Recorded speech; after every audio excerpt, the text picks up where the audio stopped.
नमस्कार दोस्तों, मैं अखिलेश मिश्रा आपके अपने एजुकेशनल यूट्यूब चैनल विद्यार्थी तक में स्वागत करता हूं। जय हिंद साथियों, कैसे हैं आप सभी। मैं अखिलेश मिश्रा एक बार फिर से आप सभी साथियों का आपके अपने यूट्यूब चैनल विद्यार्थी तक पे हार्दिक स्वागत करता हूं।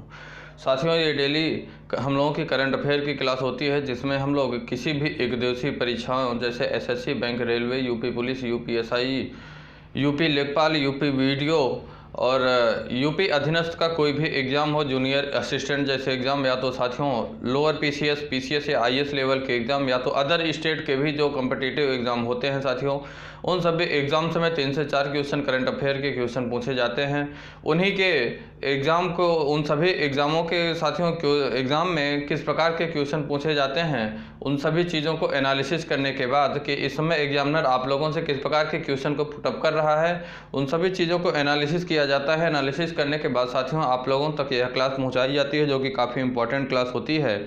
बहुत ही अच्छे से एक्सप्लेन के साथ, विस्तृत के साथ साथियों हम लोग अपनी इस करंट अफेयर की क्लास को पढ़ने का काम करते हैं। मैं भी आशा करता हूं कि आप सभी लोगों को हमारे द्वारा यहाँ पे बताई गई चीज़ें सभी आप लोगों को अच्छे से समझ में आती होंगी और आप लोग अपने प्रॉपर एक नोटबुक भी बनाए होंगे और पॉइंट वाइज पॉइंट सभी चीज़ों को आप लोग नोट करते होंगे। नहीं नोट करते हैं तो आप लोग जो भी चीज़ें यहाँ पे मैं बोर्ड पे लिखता हूँ, एक एक पॉइंट को मैं यहाँ पे डिस्क्राइब करता हूँ, सभी चीज़ों को आप लोग वहाँ पे जब मैं जैसे जैसे यहाँ लिखता हूँ आप लोग पॉइंट वाइज पॉइंट अपने नोटबुक में आप लोग भी नोट किया करिए, जिससे कि आप लोगों को रिवीजन करने में काफ़ी हेल्प मिलेगी। रिवीजन करने में साथियों काफ़ी हेल्प मिलेगी, ठीक है। तो ठीक है साथियों, ये हम लोगों की प्रत्येक दिन क्या होती है, करंट अफेयर की क्लास होती है। आप लोग पिछली क्लासों को भी नहीं देखें तो उन्हें भी देखिएगा, क्योंकि करंट अफेयर की किसी भी एक दिवसीय परीक्षाओं में अपनी एक अलग भूमिका है, अपना एक अलग महत्व है, जिसे कि हम लोगों को पढ़ना चाहिए, हर हाल में पढ़ना चाहिए, ठीक है। 3 से 4 क्वेश्चन प्रत्येक एग्जाम में पूछे जाते हैं साथियों, चाहे जो भी एग्जाम हो एक दिवसीय परीक्षा हो, ठीक साथियों। तो हम लोग अगर बात करें साथियों करंट अफेयर, तो आज हम लोग 14 तारीख को 13 तारीख के करंट अफेयर जो भी हैं, या तो 1-2 दिन पहले जो कि बाद में चीज़ें अपडेट हुई हैं, उन सभी चीज़ों को मैं लेके आया हूं यहाँ पे। हम लोग आइए अपनी करंट अफेयर की क्लास को शुरू करते हैं। आज की सबसे पहली जानकारी है साथियों कि नितिन गडकरी लॉन्च करेंगे केवीआईसी द्वारा विकसित खादी प्राकृतिक पेंट। नितिन गडकरी जो कि केंद्रीय सड़क परिवहन और राजमार्ग मंत्री हैं साथियों, आज की सबसे पहली जानकारी है नितिन गडकरी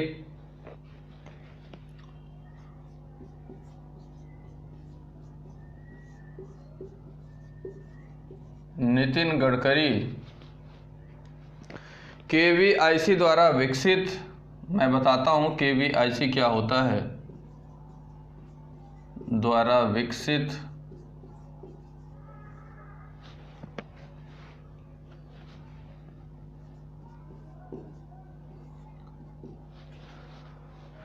खादी प्राकृतिक पेंट, खादी प्राकृतिक पेंट को लॉन्च किया है, लॉन्च करेंगे नितिन गडकरी जी साथियों। कौन? नितिन गडकरी जो कि केंद्रीय सड़क परिवहन और राजमार्ग मंत्री है। नितिन गडकरी जी केंद्रीय सड़क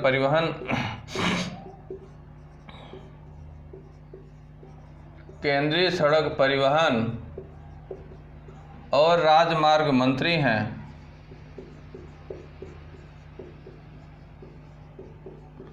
राजमार्ग मंत्री हैं। इन्होंने साथियों केवीआईसी द्वारा विकसित, केवीआईसी का मतलब हुआ साथियों खादी एवं ग्रामोद्योग आयोग, खादी एवं ग्रामोद्योग आयोग, खादी एवं ग्रामोद्योग आयोग,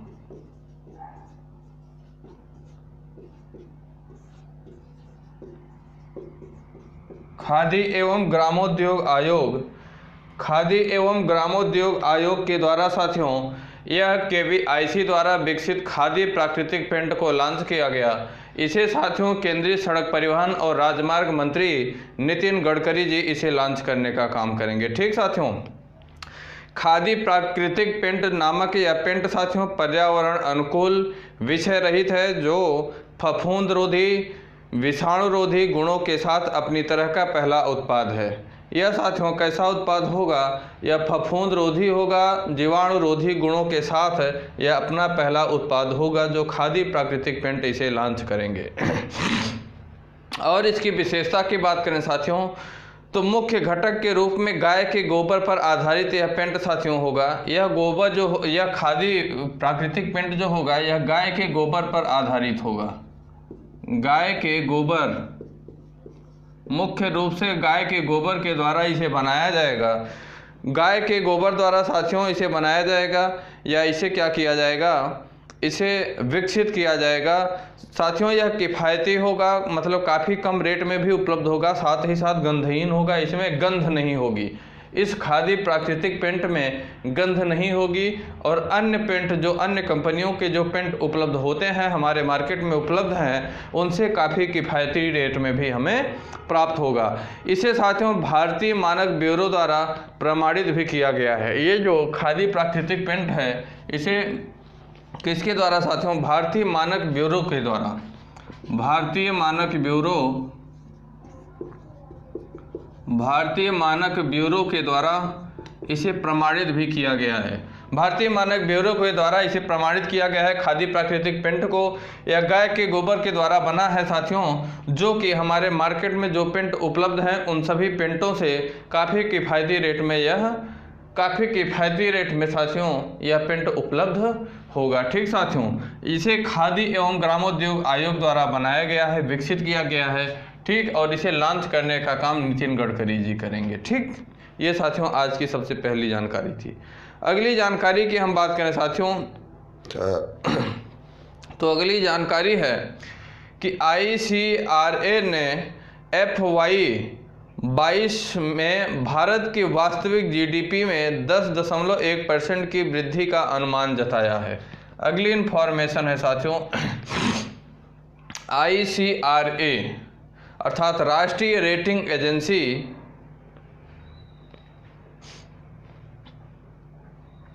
ICRA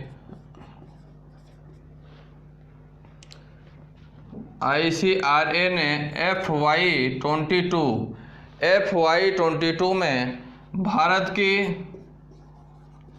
में भारत की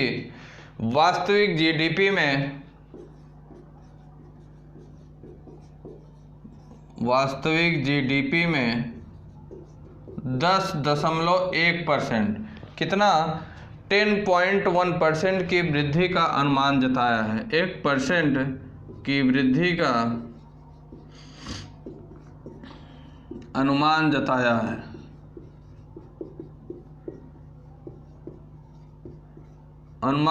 है। कौन साथियों? ICRA ने साथियों FY 2020 में भारत की वास्तविक GDP में, भारत की जो रियल GDP होगी साथियों, ग्रॉस डोमेस्टिक प्रोडक्ट अर्थात सकल घरेलू उत्पाद जो होगा वो 10.1% की वृद्धि का अनुमान उसके लिए जताया गया। राष्ट्रीय रेटिंग ICRA की बात करें तो यह साथियों राष्ट्रीय रेटिंग एजेंसी है।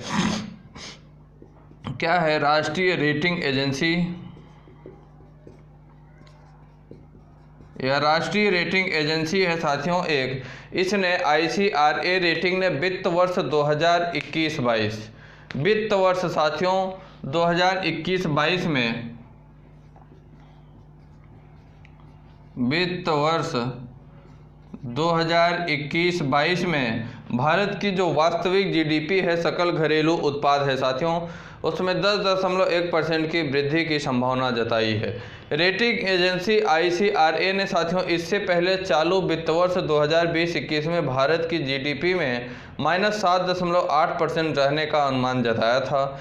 आर्थिक गतिविधियों में निरंतर सामान्य होने और कोविड-19 वैक्सीन आने की घोषणा के कारण अर्थव्यवस्था तेजी से बढ़ने की संभावना भी इन्होंने जताई है। कोविड-19 वैक्सीन आ जाने के कारण साथियों भारत की जो अर्थव्यवस्था है उसे तेजी से बढ़ने का भी अनुमान जताया गया है। अब अगर हम साथियों ICRA के मुख्यालय की बात करें, किसके ICRA का मुख्यालय की बात करें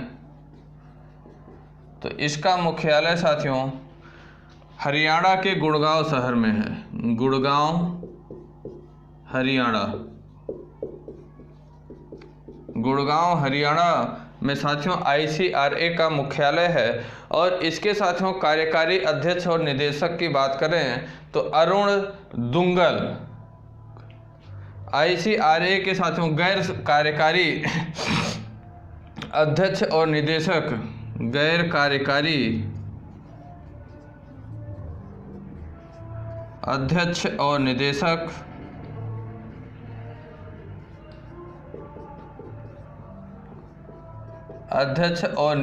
की बात करें साथियों तो इसके अध्यक्ष और निदेशक अरुण दुग्गल हैं।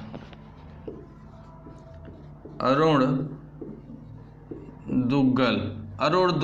दुग्गल जी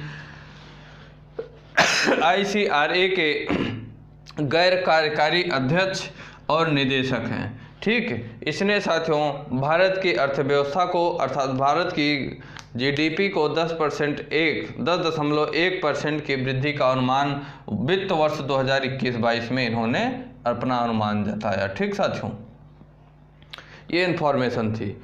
अगली इन्फॉर्मेशन है साथियों कि RS शर्मा कोविड-19 वैक्सीन के लिए गठित आधिकारिक प्राप्त पैनल के प्रमुख होंगे। RS शर्मा कोविड-19 वैक्सीन के लिए गठित आधिकारिक प्राप्त पैनल के प्रमुख, लिखिएगा कोविड-19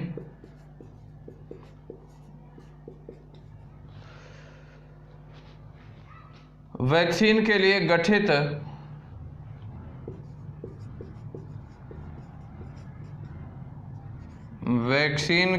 गठित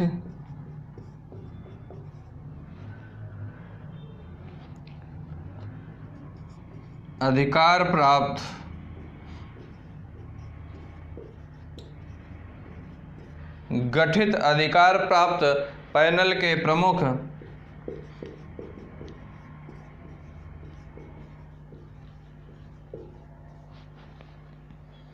RS शर्मा होंगे। RS शर्मा होंगे।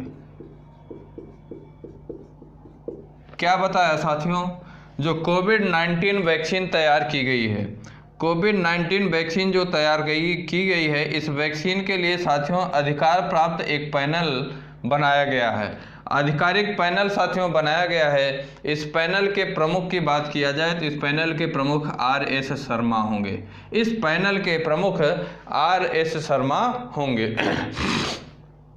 केंद्र सरकार ने पूर्व ट्राई प्रमुख RS शर्मा को कोविड-19 वैक्सीन के प्रशासन के लिए गठित अधिकार प्राप्त समिति का अध्यक्ष नियुक्त किया गया है। शर्मा की अध्यक्षता में अगर बात करें साथियों तो 10 सदस्यीय टीम गठित की गई है। यह जो साथियों पैनल बनाया गया है यह 10 लोगों की एक पैनल है, 10 लोगों की एक टीम है साथियों। इस पैनल में 10 लोग शामिल होंगे। कितने? 10 लोगों का यह एक पैनल होगा साथियों। और यह कदम भारत में मेगा टीकाकरण अभियान शुरू होने के कुछ दिन पहले उठाया गया था। यह जो पैनल बनाए जाने का काम हुआ साथियों, यह जो भारत में मेगा टीकाकरण अभियान शुरू किया जा रहा है, इसके शुरू होने के कुछ दिन पहले ही यह पैनल गठित कर लिया गया था। इन्होंने साथियों कोविड-19 के वैक्सीन प्रशासन पर राष्ट्रीय विशेषज्ञ समूह के सदस्य के रूप में भी शामिल किया गया है, जिसका गठन अगस्त 2020 में किया गया था। साथियों RS शर्मा की अगर बात करें, किसकी? अगर शर्मा की हम बात करें तो RS शर्मा को साथियों कोविड-19 के वैक्सीन प्रशासन पर राष्ट्रीय विशेषज्ञ समूह के सदस्य के रूप में भी इन्हें शामिल किया गया था। और यह जो साथियों राष्ट्रीय विशेषज्ञ समूह बना था, समूहों का जो सदस्य था, राष्ट्रीय विशेषज्ञों का जो समूह था, राष्ट्रीय विशेषज्ञ समूह का गठन साथियों अगस्त 2020 में इसका गठन किया गया था। राष्ट्रीय विशेषज्ञ समूह का गठन अगस्त 2020 में किया गया था साथियों, ठीक। और इसके सदस्य के रूप में भी इन्हें शामिल किया गया था। इसमें RS शर्मा पहले व्यक्ति थे जिन्होंने आधिकारिक तौर पर 2020 की गर्मियों में सरकार में टीकाकरण वितरण पर चर्चा शुरू की थी, जब कोविड-19 मामले अपने चरम पर थे। कोविड-19 मामले जब अपने चरम पे थे, उसी दौरान RS शर्मा एक ऐसे पहले व्यक्ति थे जो आधिकारिक तौर पे 2020 की गर्मी में सरकार में टीकाकरण वितरण पर चर्चा शुरू कर दिए थे।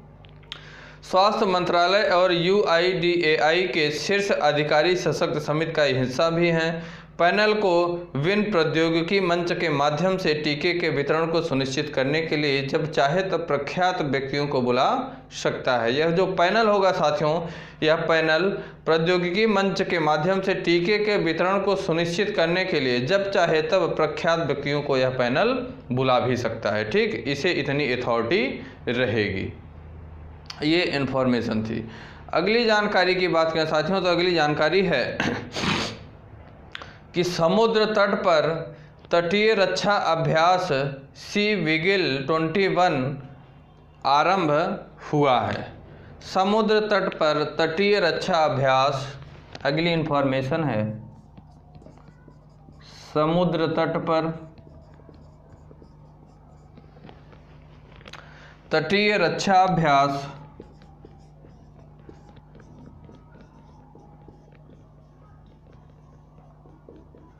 समुद्र तट पर तटीय रक्षा अभ्यास सी विगिल 21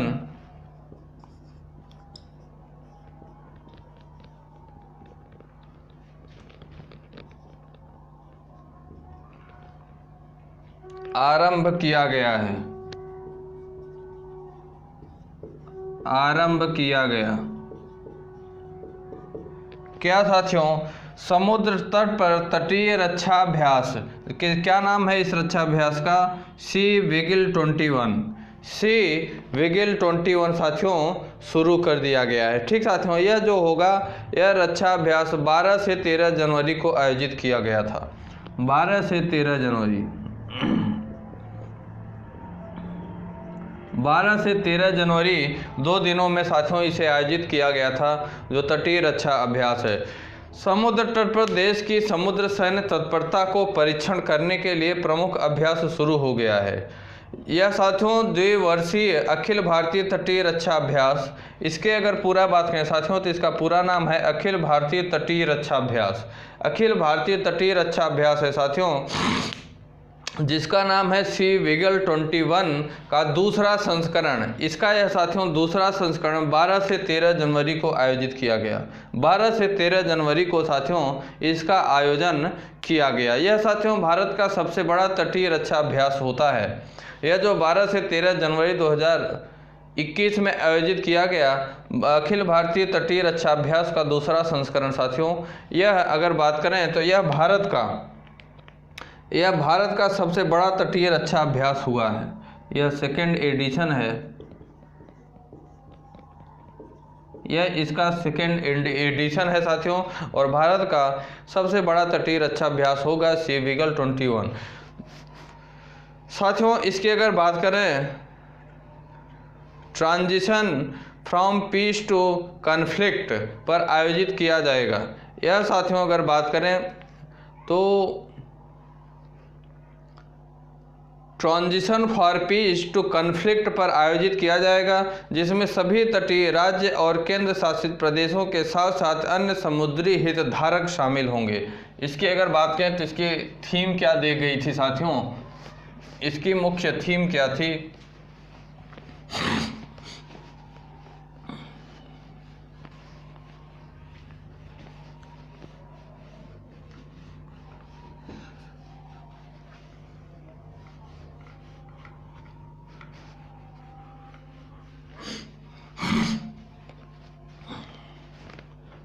इसकी साथियों मुख्य थीम थी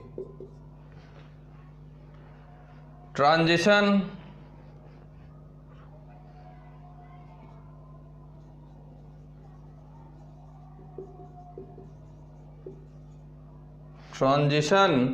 from piece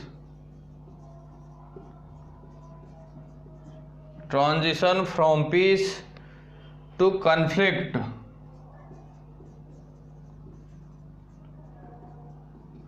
transition from peace to conflict, इसका क्या होगा साथियों? इसका मुख्य विषय था, इसका क्या था साथियों? मुख्य विषय था या मुख्य इसकी थीम रहेगी, जिसमें साथियों इसमें जो transition from peace to conflict है, इसमें सभी तटीय राज्य और केंद्र शासित प्रदेशों के साथ साथ अन्य जो समुद्री हितधारक शामिल हो सकते हैं। अभ्यास साथियों ट्रोपैक्स, इस अभ्यास का नाम दिया गया ट्रोपैक्स। ट्रोपैक्स का फुल फॉर्म होगा साथियों थिएटर स्तरीय रेडिनेस ऑपरेशन एक्सरसाइज। ट्रोपैक्स, इस अभ्यास का नाम दिया गया ट्रोपैक्स। ट्रोपैक्स के अगर फुल फॉर्म की बात करें तो इसका बताया गया साथियों थिएटर स्तरीय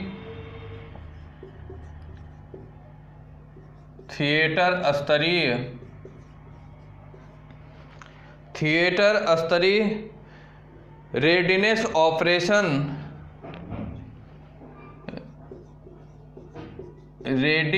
ऑपरेशन एक्सरसाइज।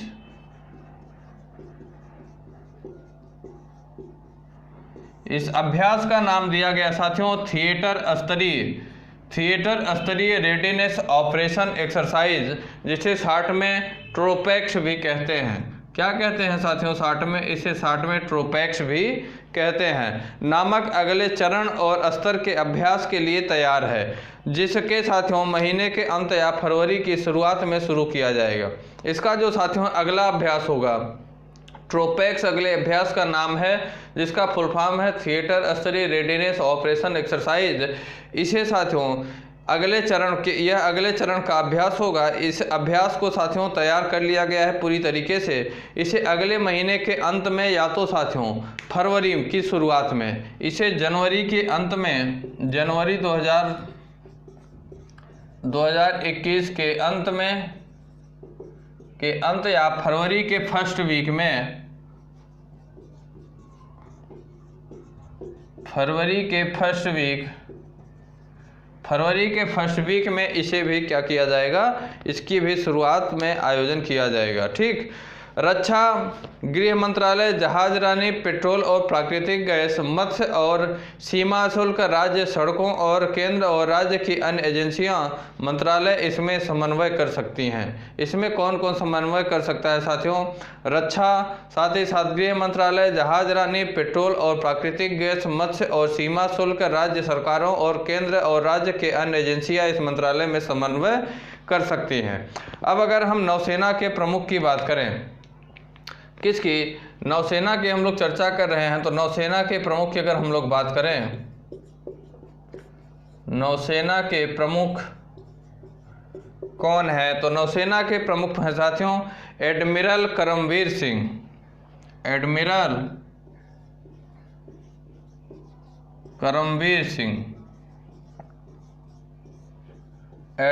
करमवीर सिंह साथियों नौसेना के प्रमुख हैं। और नौसेना की अगर स्थापना की बात करें तो इसकी स्थापना 26 जनवरी 1950 को की गई। इसकी स्थापना नौसेना की साथियों 26 जनवरी 1950 को नौसेना की स्थापना की गई। भारतीय नौसेना की स्थापना 26 जनवरी 1950 को किया गया। ये इन्फॉर्मेशन थी। अगली इन्फॉर्मेशन है साथियों कि ढाका मैराथन 2021 लद्दाख के जिगमेट डोलमा में हासिल किया चौथा स्थान। ढाका मैराथन 2021 लद्दाख के जिगमोटमा डोल्फा ने चौथा स्थान हासिल किया। अगली इन्फॉर्मेशन है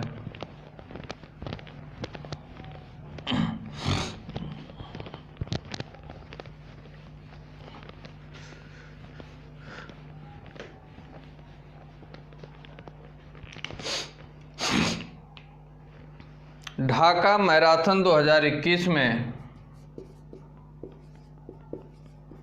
ढाका मैराथन 2021 में लद्दाख के जिगमेट डोलमा ने, लद्दाख के जिगमेट डोलमा ने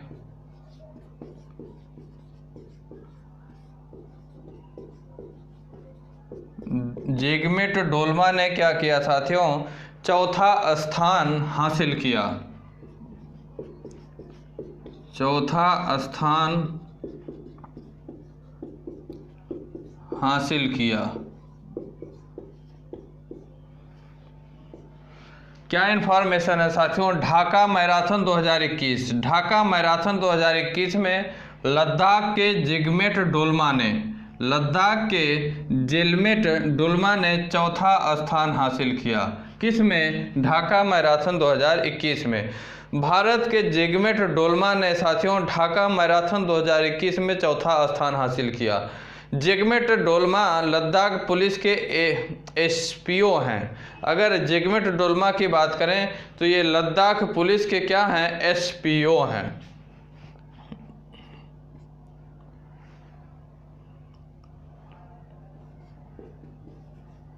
जिगमेट डोलमा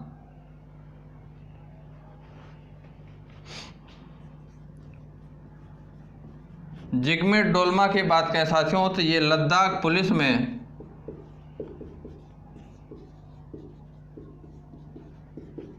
एसपीओ हैं, एसपीओ हैं। लद्दाख पुलिस में साथियों एसपीओ हैं कौन? जिगमेट डोलमा। जिगमेट डोलमा साथियों ये लद्दाख पुलिस में क्या हैं? एसपीओ हैं। मैराथन में अगर बात करें साथियों तो मोरक्को के हिचम लखोई पुरुष की श्रेणी में मैराथन की कुलीन प्रतियोगिता में पहले स्थान पर रहे, जबकि केन्या के एंजेला डिम असेंडे उस प्रतिस्पर्धा में महिला वर्ग में जीता है। जो एंजेला जिम असेंडे है साथियों ये महिला प्रतिस्पर्धा की बात करें, महिला प्रतिस्पर्धा की अगर बात करें तो इसमें इन्हें पहला स्थान प्राप्त हुआ है।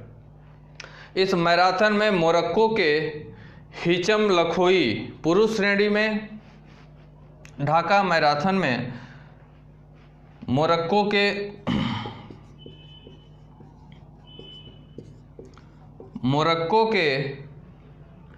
हिचम मोरक्को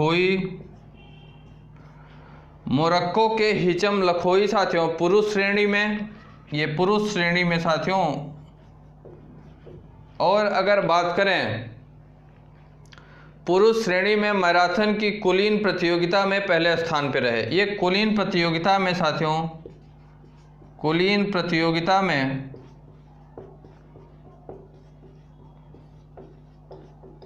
फर्स्ट स्थान पे रहे। लेकिन अगर साथियों केन्या की बात करें तो केन्या की एजेला जिम असंडे, केन्या की ढाका मैराथन में ही केन्या की एजेला जिम असंडे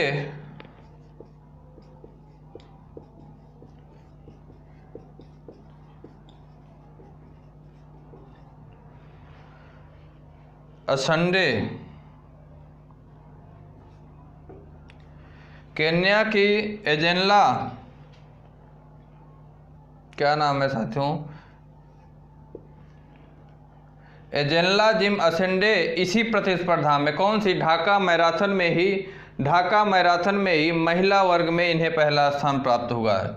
ये कौन सी साथियों? महिला वर्ग में इन्हें प्रथम स्थान प्राप्त हुआ है। इसी प्रतियोगिता में कौन सी? ढाका मैराथन प्रतियोगिता में ही केन्या की रहने वाली हैं एजेला जिम असंडे, इन्हें महिला वर्ग में पहला स्थान प्राप्त हुआ, जबकि मोरक्को के हिचम लखोई को पुरुष वर्ग में कुलीन प्रतियोगिता में इन्हें पहला स्थान प्राप्त हुआ है।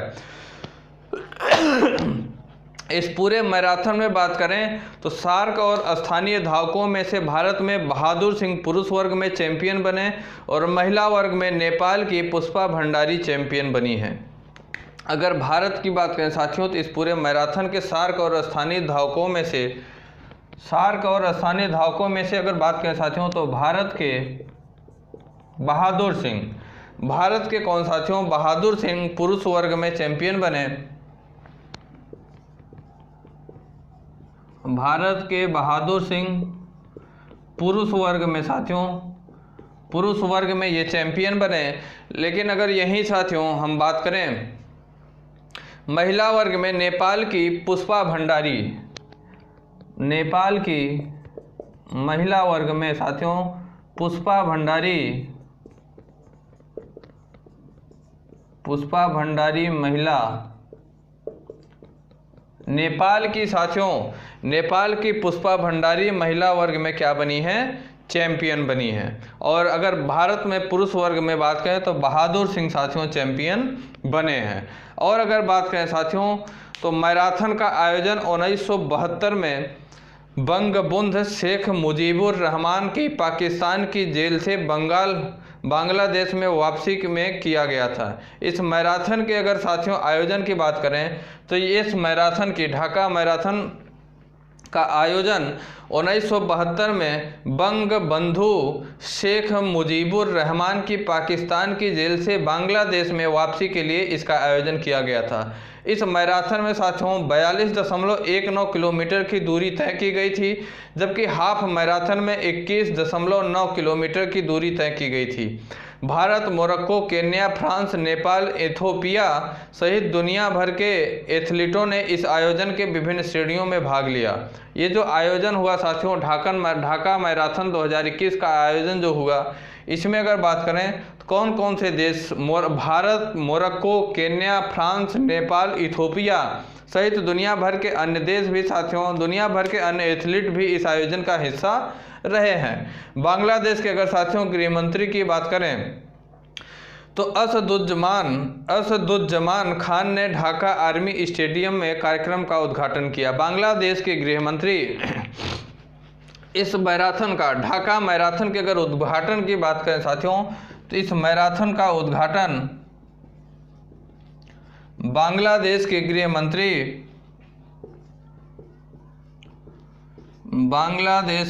मंत्री जिनका नाम क्या है साथियों असदुज्जमान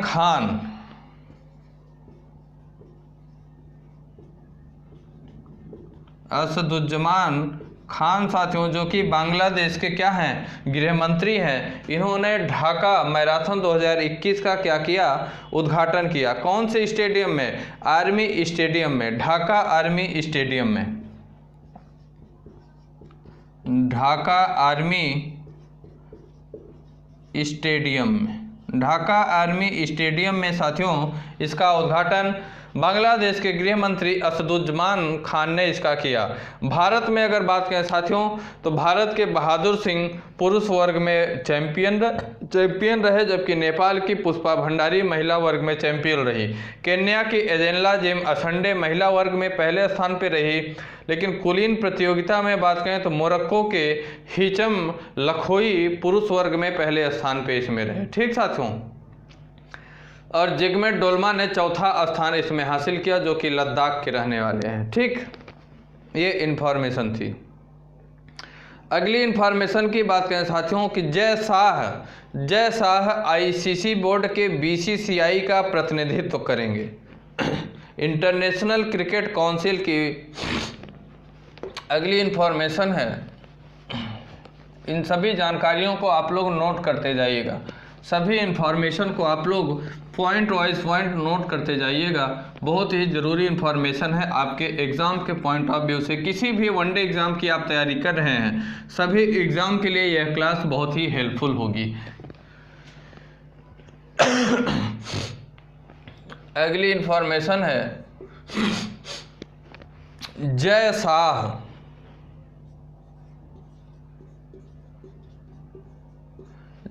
शाह साथियों आईसीसी बोर्ड के आईसीसी बोर्ड के आईसीसी बोर्ड में बीसीसीआई का प्रतिनिधित्व करेंगे। बीसीसीआई का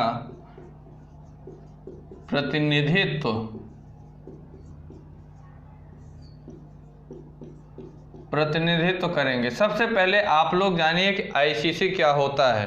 तो ये साथियों अंतर्राष्ट्रीय क्रिकेट परिषद होता है। अंतर्राष्ट्रीय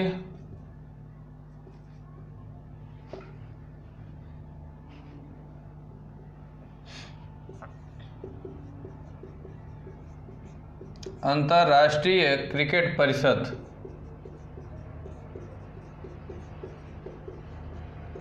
अर्थात इंटरनेशनल क्रिकेट काउंसिल।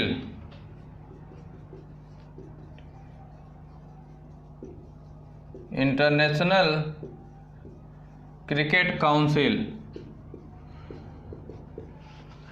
जैसा साथियों अंतर्राष्ट्रीय क्रिकेट परिषद में बीसीसीआई का क्या करेंगे, प्रतिनिधित्व करेंगे। बीसीसीआई का मतलब हुआ साथियों भारतीय क्रिकेट कंट्रोल बोर्ड। बीसीसीआई का मतलब हुआ भारतीय क्रिकेट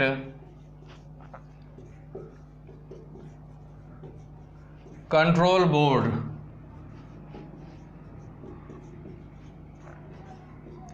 भारतीय क्रिकेट कंट्रोल बोर्ड का साथियों क्या करेंगे, प्रतिनिधित्व करेंगे जैसा अंतर्राष्ट्रीय क्रिकेट परिषद में। ठीक साथियों शाह की अगर बात करें, जय शाह भारतीय क्रिकेट कंट्रोल बोर्ड के सचिव हैं वर्तमान में अगर जय शाह की बात करें तो ये भारतीय क्रिकेट कंट्रोल बोर्ड के क्या हैं, भारतीय क्रिकेट कंट्रोल बोर्ड के क्या हैं, सचिव हैं। क्या है साथियों, सचिव हैं वर्तमान में ये जय शाह जी। और साथियों वह बीसीसीआई अध्यक्ष सौरभ गांगुली का स्थान लेंगे। बीसीसीआई के साथियों जो अध्यक्ष हैं वर्तमान में बीसीसीआई के अध्यक्ष सौरभ गांगुली हैं, इन्हीं का स्थान जय शाह जी लेंगे, जो इस समय आईसीसी बोर्ड में भारत का प्रतिनिधित्व कर रहे थे। लेकिन उन्हें हाल ही में दिल की बीमारी के चलते सौरभ गांगुली के दिल की बीमारी के चलते साथियों अस्पताल में भर्ती होना पड़ा, जहां उन्हें प्राइमरी एंजियोप्लास्टी की जाएगी। सौरभ गांगुली को साथियों दिल की बीमारी होने के कारण अस्पताल में भर्ती होना पड़ा। इन्हें साथियों सौरभ गांगुली जी को प्राइमरी एंजियोप्लास्टी भी की जाएगी। ठीक साथियों, अब अगर बात करें कि वर्तमान में बीसीसीआई के अगर अध्यक्ष की बात करें तो वर्तमान में सौरभ गांगुली जी हैं। सौरभ गांगुली क्या हैं, बीसीसीआई के अध्यक्ष हैं। और साथियों बीसीसीआई के अगर मुख्यालय की बात करें तो इसका मुख्यालय बीसीसीआई का अगर साथियों हम मुख्यालय की बात करें तो इसका मुख्यालय महाराष्ट्र के मुंबई शहर में, मुंबई महाराष्ट्र में इसका क्या है, मुख्यालय है। और स्थापना की बात करें, बीसीसीआई की अगर स्थापना की बात करें साथियों तो इसकी स्थापना दिसंबर 1928 में की गई थी। बीसीसीआई की स्थापना, इसकी स्थापना की बात करें तो दिसंबर 1928 में इसकी स्थापना की गई थी। दिसंबर 1928 में बीसीसीआई की स्थापना की गई थी। इसका मुख्यालय साथियों मुंबई के महाराष्ट्र शहर में है। और अगर अध्यक्ष की बात करें तो सौरभ गांगुली हैं। जय शाह जी को आईसीसी बोर्ड में बीसीसीआई का प्रतिनिधित्व अब करेंगे जय शाह जी, जब से सौरभ गांगुली को दिल का दौरा पड़ा है, दिल की बीमारी हो गई है, तो अब इसका प्रतिनिधित्व जय शाह जी करेंगे। ठीक, जय शाह जी वर्तमान में आईसीसी अर्थात अंतर्राष्ट्रीय क्रिकेट परिषद के क्या हैं, सचिव हैं साथियों अंतर्राष्ट्रीय क्रिकेट परिषद के जय शाह जी। ये इन्फॉर्मेशन है। अगली इन्फॉर्मेशन है साथियों, अगली महत्वपूर्ण जानकारी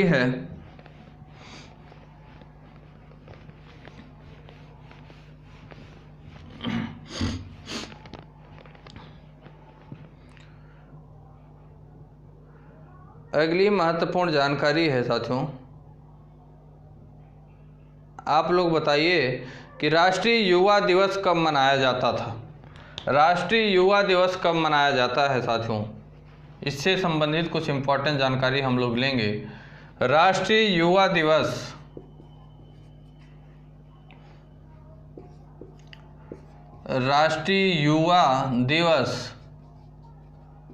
नेशनल यूथ डे कब मनाया जाता है? तो साथियों 12 जनवरी को। राष्ट्रीय युवा दिवस प्रत्येक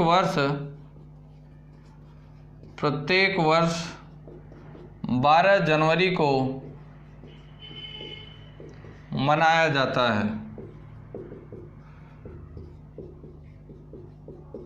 राष्ट्रीय युवा दिवस की बात करें साथियों तो प्रत्येक वर्ष 12 जनवरी को मनाया जाता है। प्रत्येक वर्ष 12 जनवरी को राष्ट्रीय युवा दिवस मनाया जाता है। हर साल साथियों 12 जनवरी को स्वामी विवेकानंद की जयंती के उपलक्ष्य में राष्ट्रीय युवा दिवस के रूप में मनाया जाता है। कब, किसके उपलक्ष्य में साथियों? स्वामी विवेकानंद की जयंती के उपलक्ष्य में। स्वामी विवेकानंद की जयंती के उपलक्ष्य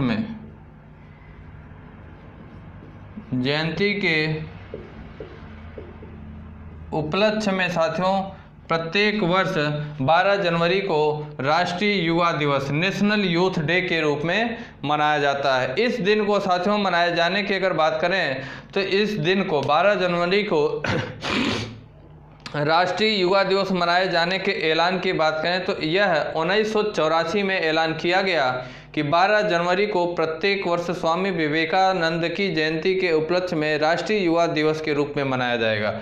इसे साथियों 1984 से मनाया जा रहा है। 1984 से मनाया जा रहा है साथियों, ऐलान किया गया। 1984 को ऐलान किया गया साथियों कि 12 जनवरी को राष्ट्रीय युवा दिवस के रूप में मनाया जाएगा।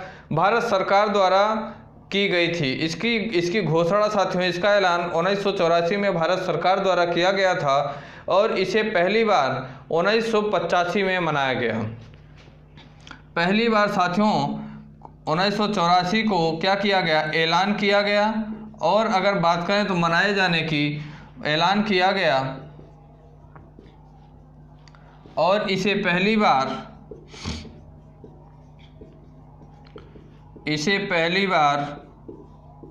1985 को 12 जनवरी को मनाया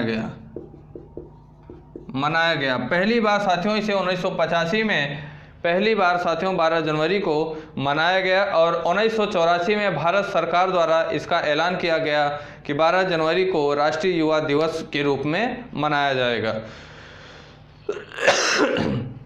इस दिन को मनाए जाने का मुख्य उद्देश्य साथियों यह सुनिश्चित करना है कि देश भर के छात्रों को स्वामी विवेकानंद के जीवन, विचारों और दर्शन के बारे में जानने और उन्हें अपने जीवन में लागू करने के लिए प्रोत्साहित किया जाना।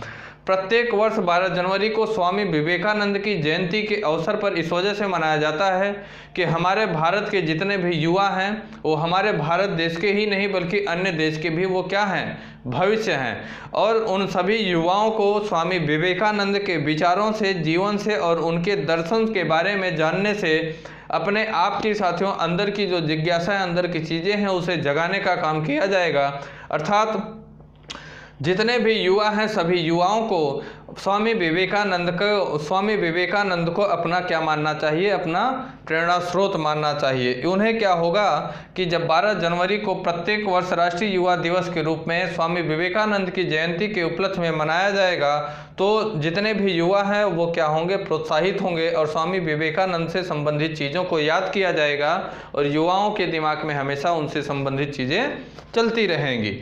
इस वजह से प्रोत्साहन मिलेगा।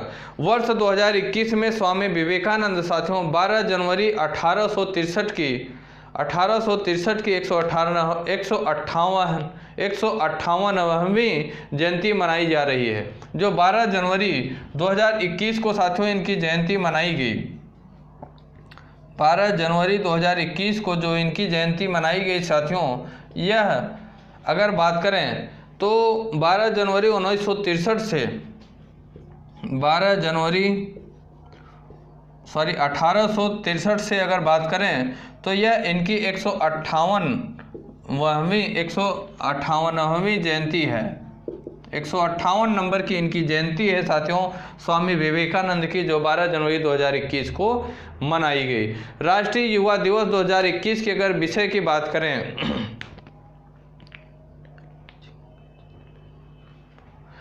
तो इसका साथियों मुख्य विषय था, राष्ट्रीय युवा दिवस 2021 के 2021 का मुख्य सब्जेक्ट, मुख्य विषय की बात करें साथियों तो इसका मुख्य विषय था channelising youth power for national building. Channelising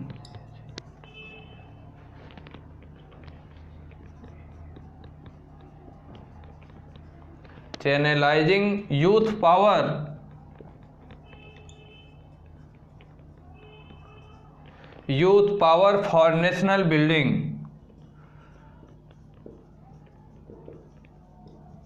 for nation building साथियों, फॉर नेशन बिल्डिंग। इसके साथियों 12 जनवरी 2021 का जो राष्ट्रीय युवा दिवस था, इसके अगर मुख्य थीम की बात करें, मुख्य विषय की बात करें तो इसका विषय था साथियों channelising youth power for national building. इसका क्या था, मुख्य विषय था। स्वामी विवेकानंद ने साथियों 1 मई 1987 को रामकृष्ण मठ और मिशन की स्थापना भी इन्होंने किया था। स्वामी विवेकानंद ने ही साथियों क्या किया, 1 मई 1897 को स्वामी विवेकानंद जी ने रामकृष्ण मठ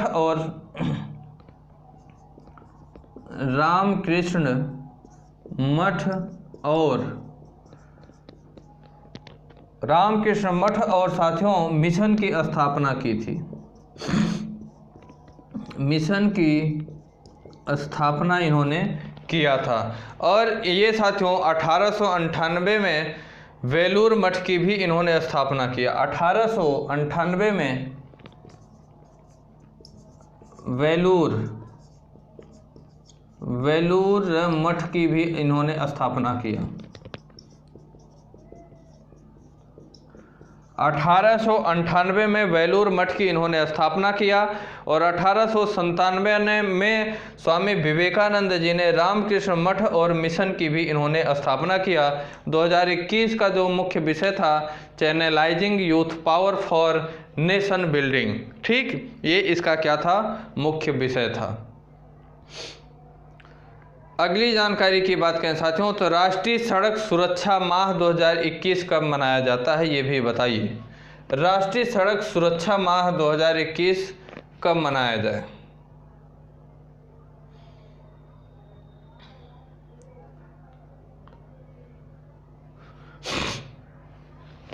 बताइए।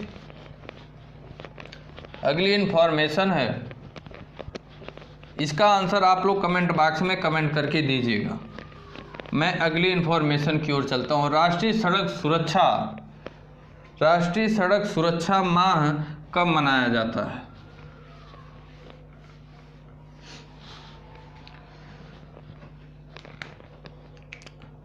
इसकी जानकारी आप लोग दीजिए। मैं अगली इंफॉर्मेशन दे रहा हूँ साथियों। पद्मश्री अवार्ड से साथियों सम्मानित किए गए तेलुगु पत्रकार तुर्लापति कुटुंबा राव का निधन हो गया। पद्मश्री से सम्मानित किए गए साथियों तेलुगु पत्रकार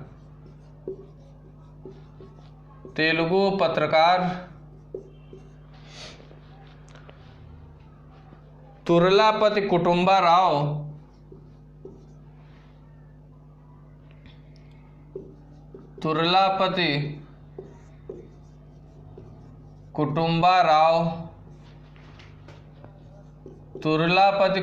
राव का निधन हो गया।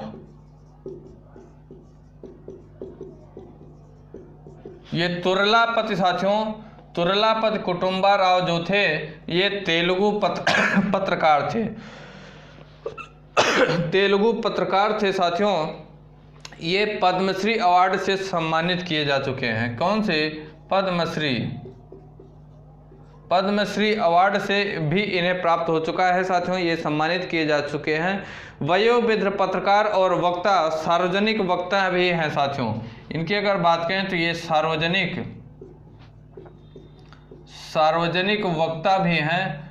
ये वयोवृद्ध पत्रकार और सार्वजनिक वक्ता श्री तुर्लापति कुटुंबा राव का निधन हो गया। यह तेलुगु भाषा में पत्रकारिता के लिए अपनी सेवा के लिए जाने जाते हैं। तुर्लापति कुटुंबा राव की बात करें तो तेलुगु भाषा की जो पत्रकारिता है साथियों, इसके लिए ये अपनी सेवा दिए हैं। उन्होंने 4000 से अधिक आत्मकथाएं भी लिखी हैं। तुर्लापति कुटुंबा राव की बात करें तो 4000 से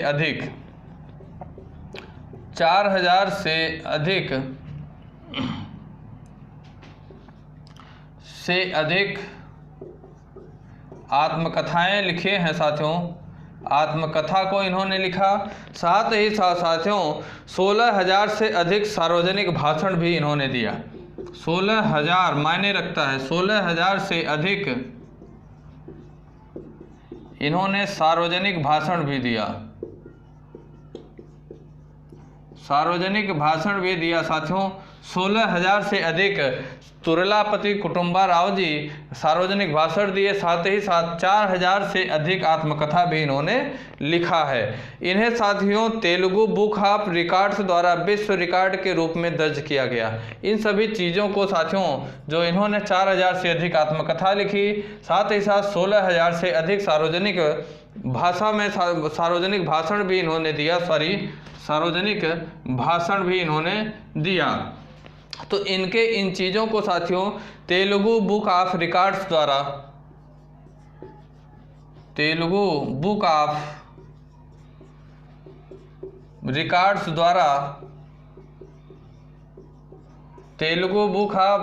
रिकॉर्ड्स द्वारा साथियों क्या किया गया, तेलुगु बुक ऑफ रिकॉर्ड द्वारा विश्व रिकॉर्ड में इसे दर्ज किया गया।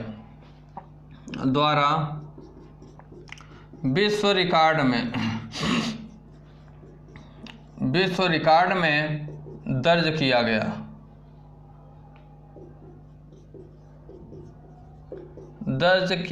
है। तेलुगु बुक ऑफ रिकॉर्ड्स द्वारा विश्व रिकॉर्ड में 4000 आत्मकथाओं और 16,000 से अधिक सार्वजनिक भाषण को क्या किया है, दर्ज किए जाने का काम किया गया है। साल 2002 में राव को चौथे सर्वोच्च भारतीय नागरिक पुरस्कार पद्मश्री सहित उनके कार्यक्षेत्र के लिए कई सम्मान भी प्राप्त हुए हैं। इन्हें साथियों यह जो पद्मश्री पुरस्कार दिया गया, साल 2002 में इन्हें पद्मश्री पुरस्कार दिया गया, जो कि भारत का साथियों चौथे नंबर का सर्वश्रेष्ठ पुरस्कार है। चौथा सर्वश्रेष्ठ साथियों पुरस्कार है। भारत का चौथा सर्वश्रेष्ठ पुरस्कार पद्मश्री पुरस्कार से साथियों इन्हें 2002 में क्या किया गया, सम्मानित किया गया। और इनके कार्यक्षेत्र के लिए भी और भी कई सम्मान इन्हें प्राप्त हैं साथियों, जिससे यह आंध्र प्रदेश राज्य के पहले पत्रकार बन गए जिन्हें यह पुरस्कार प्राप्त हुआ। आंध्र प्रदेश राज्य के ये पहले ऐसे पत्रकार हैं साथियों, आंध्र प्रदेश राज्य के ये पहले ऐसे पुरस्कार हैं जिन्हें पद्मश्री पुरस्कार से सम्मानित किया गया। ठीक साथियों, ये इन्फॉर्मेशन थी। अगली जानकारी की बात करें साथियों तो अगली जानकारी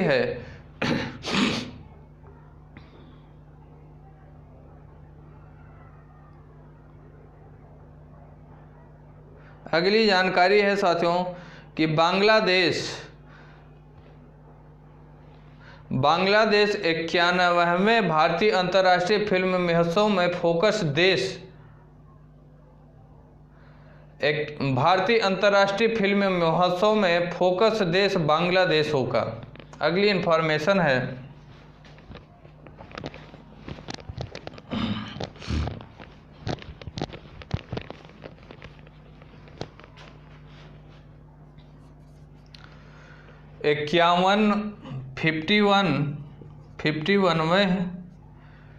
फिफ्टी-वन भारतीय अंतर्राष्ट्रीय फिल्म महोत्सव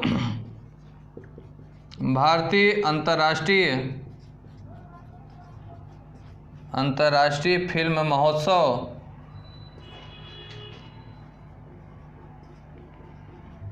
भारतीय अंतर्राष्ट्रीय फिल्म महोत्सव में फोकस देश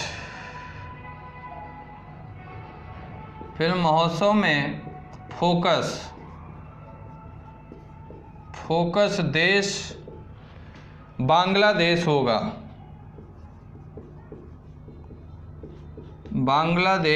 बांग्लादेश को साथियों जो 51 नंबर का भारतीय अंतर्राष्ट्रीय फिल्म महोत्सव होगा, इसमें फोकस देश कौन सा होगा?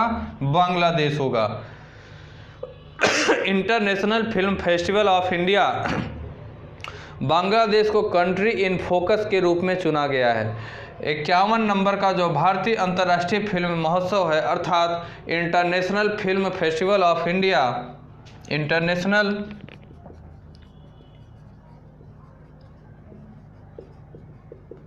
फिल्म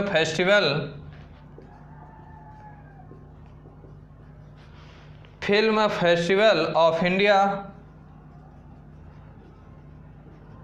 का साथियों फोकस देश कौन सा होगा? कंट्री इन फोकस बांग्लादेश को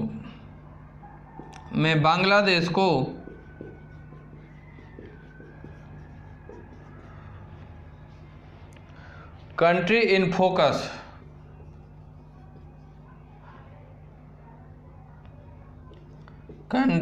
फोकस के रूप में चुना गया है। कंट्री इन फोकस के रूप में बांग्लादेश को international film festival of India के रूप में चुना गया है। ठीक साथियों, यह फेस्टिवल साथियों 16 जनवरी से 24 जनवरी 2021 तक गोवा में आयोजित किया जाएगा। ये जो भारतीय अंतर्राष्ट्रीय फिल्म महोत्सव होगा साथियों, यह 16 जनवरी से 24 जनवरी तक 16 जनवरी से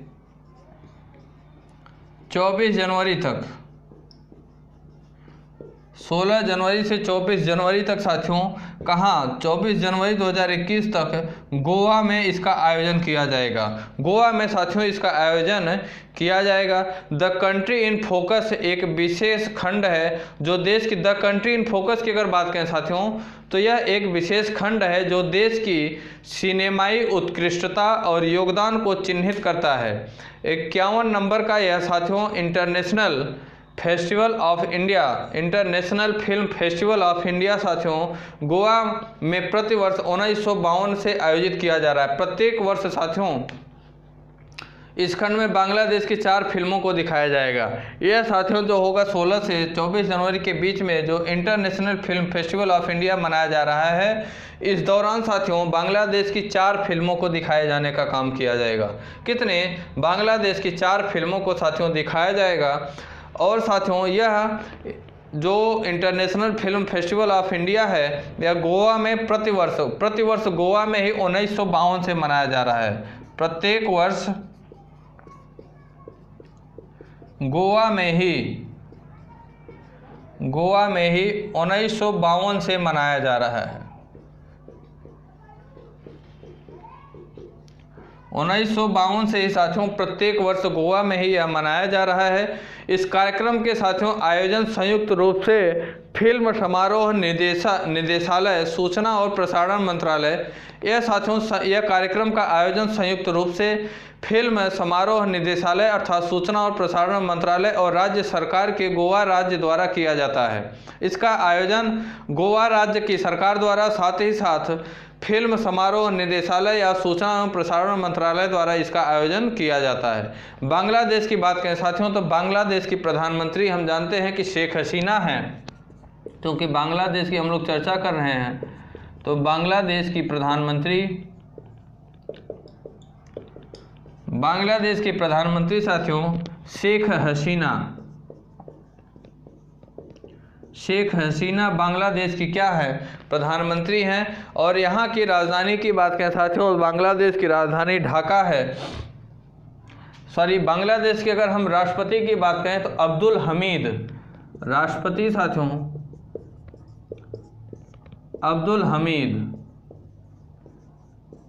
अब्दुल हमीद साथियों यहाँ के राष्ट्रपति हैं। और यहाँ की मुद्रा की बात करें साथियों, मुद्रा की बात करें कहाँ? बांग्लादेश की अगर मुद्रा की बात करें तो यहाँ की मुद्रा टका है। और अगर मुद्रा टका है और साथियों यहाँ की अगर राजधानी की बात करें साथियों तो ढाका ढाका यहाँ की क्या है? राजधानी। बांग्लादेश की राजधानी ढाका है, मुद्रा टका है, और बांग्लादेश के राष्ट्रपति अब्दुल हमीद हैं, और बांग्लादेश की प्रधानमंत्री शेख हसीना हैं। ठीक साथियों, ये इन्फॉर्मेशन थी। अगली एक और छोटी सी इन्फॉर्मेशन है साथियों, उसे भी हम लोग देख लेते हैं कि सबसे अधिक उम्र की जीवित ओलंपिक चैंपियन अग्नेस कटेली ने अपना 100वां जन्मदिन मनाया है। मोस्ट इम्पॉर्टेंट साथियों इन्फॉर्मेशन है, इनसे संबंधित मिलेगी कुछ, उसे हम लोग कर लेते हैं। अंतिम इन्फॉर्मेशन है।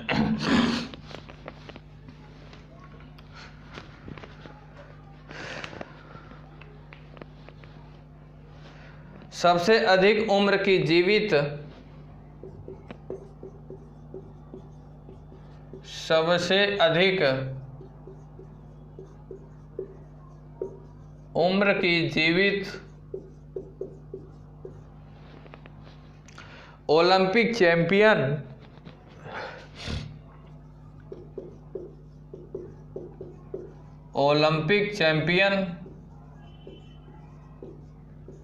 सबसे अधिक उम्र की जीवित ओलंपिक चैंपियन साथियों अग्नेस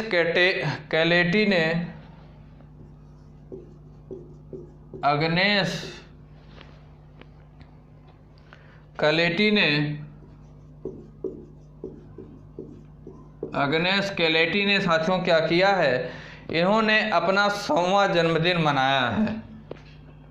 अपना 100वां जन्मदिन मनाया है।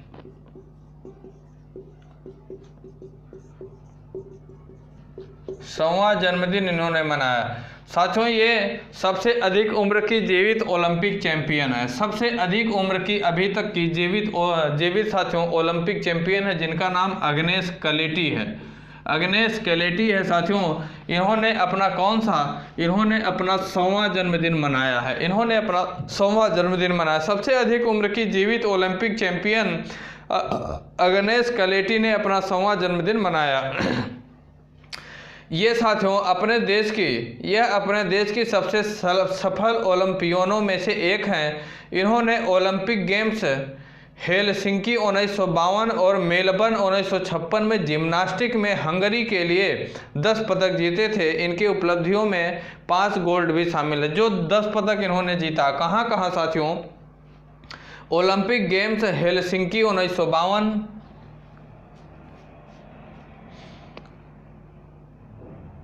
ओलंपिक गेम्स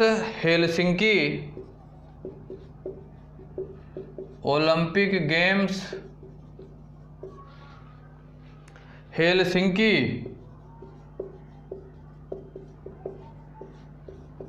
1952 और मेलबर्न 1956 में। साथ ही साथ मेलबर्न 1956 में साथियों इन्होंने 1956 में साथियों ये जिम्नास्टिक में हंगरी के लिए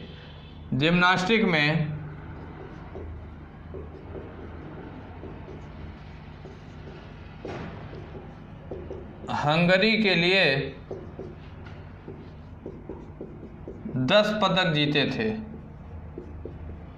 10 पदक जीते थे। इस 10 पदक में साथियों 5 स्वर्ण पदक शामिल था। 5 स्वर्ण पदक शामिल है। 5 स्वर्ण पदक शामिल है साथियों। जो जिम्नास्टिक में हंगरी में 10 पदक इन्होंने जीता। ओलंपिक गेम्स हेलसिंकी 1952 और मेलबर्न 1956 में। ठीक साथियों।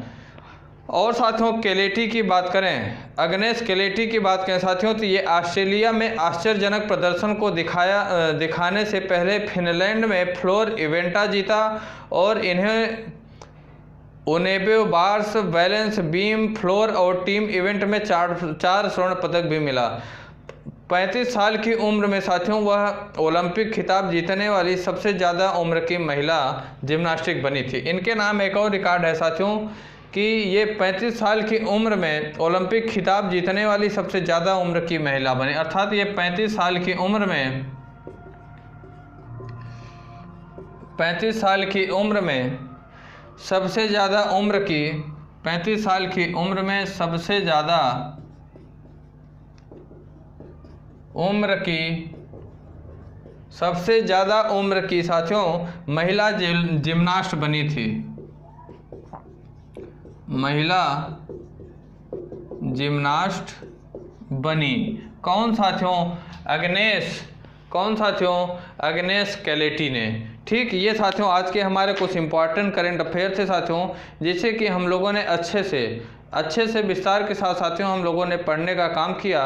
किसी भी एक दिवसीय परीक्षाओं साथियों, किसी भी राज्य का हो, किसी भी स्टेट का हो, चाहे सेंट्रल गवर्नमेंट का, अर्थात कोई भी एक दिवसीय परीक्षा होती है, उन सभी एग्जाम में साथियों करंट अफेयर के क्वेश्चन 3 से 4 क्वेश्चन पूछे जाते हैं, जिनकी अपनी एक अहम भूमिका होती है। ठीक साथियों, तो क्लासों को आप लोग शुरू से लेकर लास्ट तक देखा करिए। साथ ही साथ साथियों आपकी जो भी सोशल मीडिया पैट है, क्लासों को आप लोग वहाँ पे ज़्यादा से ज़्यादा शेयर किया करिए। चाहे आप फेसबुक चलाएँ, व्हाट्सअप चलाएँ, इंस्टाग्राम चलाएँ, टेलीग्राम चलाएँ, प्रत्येक जगह क्लासों को आप लोग ज़्यादा से ज़्यादा शेयर किया करिए, जिससे कि अन्य विद्यार्थियों तक आपका यूट्यूब चैनल विद्यार्थी तक पहुंचकर उनके भी करियर में कुछ भूमिका निभाए। जिन विद्यार्थियों की ऐसी क्लासों की आवश्यकता है, जिन विद्यार्थियों को ऐसी क्लासों की आवश्यकता है, उनके पास तक ये क्लासें पहुँच सके, थोड़ा सा आप इतना कर सकते हैं मेरे लिए। ठीक, बाकी साथियों सब ठीक है। अगर आप लोग कोई सुझाव देना चाहते हैं तो आप अपने सुझाव को भी हमारे कमेंट बॉक्स में कमेंट करके दे सकते हैं। ठीक साथियों, फिर क्लास को ओवर करते हैं। जय हिंद, जय भारत। दोस्तों, अगर आप हमारे YouTube चैनल विद्यार्थी तक पे नए हैं तो लाइक करें, सब्सक्राइब करें और बेल आइकन को दबाना ना भूलें। धन्यवाद।